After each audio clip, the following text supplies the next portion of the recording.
It's that time of the month again, Leo. Thanks for joining me. I'm Dadhichi from astrology.com.au. Did you know that communication is 96% non-verbal? That means that what's coming out of your mouth when you're saying something or out of someone else's mouth is actually only 6% of what they're really talking about. Take a look at the convergence of energy here on your third house. This one, third house is your mind, short journeys, but it has everything to do with communication, the way you express what's in your mind. And you do have an expressive month, especially as this Moon and Jupiter combine.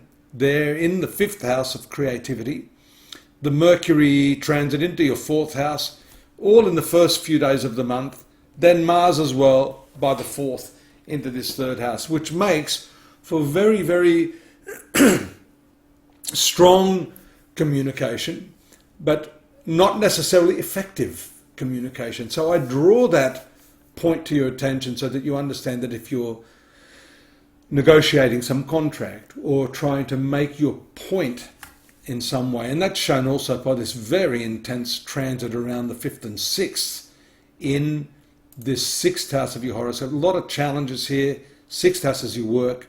10th house, you're going to have this Uranus hovering here for some time.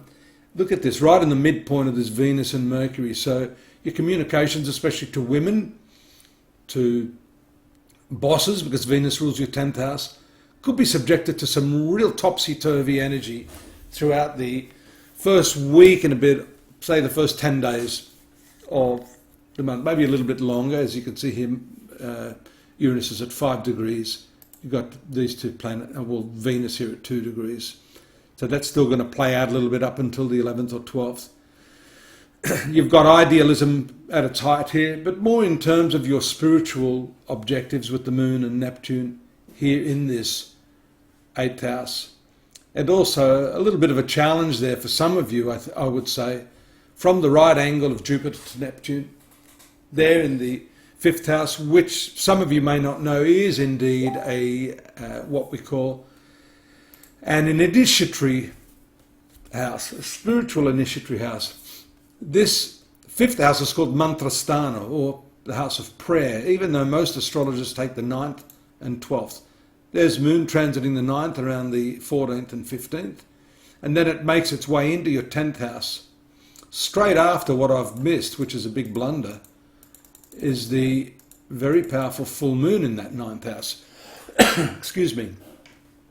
So a lot more focus on spiritual matters can be expected, with that energy probably being necessary to handle a lot of the unexpected workplace changes that could occur around the middle of the month there.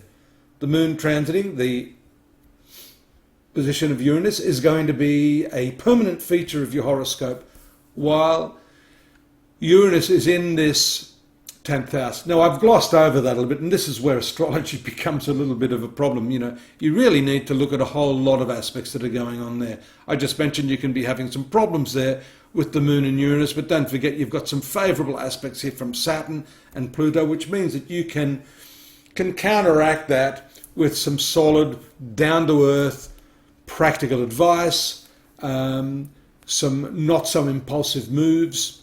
Here we see your social activities on the ascendancy throughout the 17th and 18th. The low-key period of the Moon making its way to worrisome North Node. This is an interest in foreign cultures around the 19th and 20th. Very powerful. And also giving you some sort of deeper connection to your lifelong spiritual aspirations. So this whole period here around the 15th up until the 22nd is strong in that sense.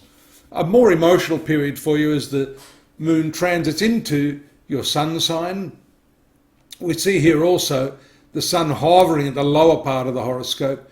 You still have these two planets here in the 4th house, which is your domestic sphere, that's strongly focused along with your daily routine.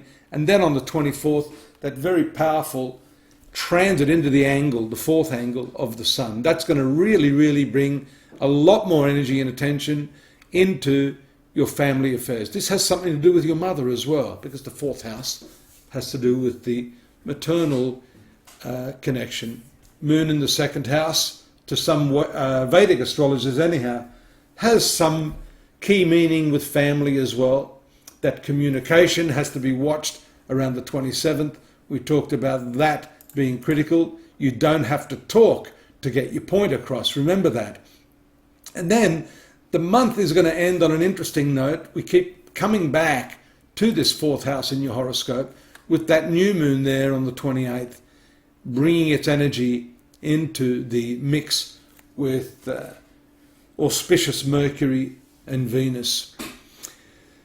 As long as you can contain yourself and express yourself in a way that people can understand, in a way that they don't feel threatened, you've got to be careful not to bring your powerful solar energy, that overconfidence that sometimes people misinterpret, into your family affairs. Be soft, sit back, take a back seat and listen to others this month, and you're going to have a hell of a better ending to the month, I would say, Leo, if you can do that. All in all, though, a really great focus, strong work, some opportunities there in work, that if you can keep a level head will work in your favour. Take a look at astrology.com.au. You know we've got that monthly transit report for you there that can supplement what I've said here. Drop me a line if you want while you're subscribing.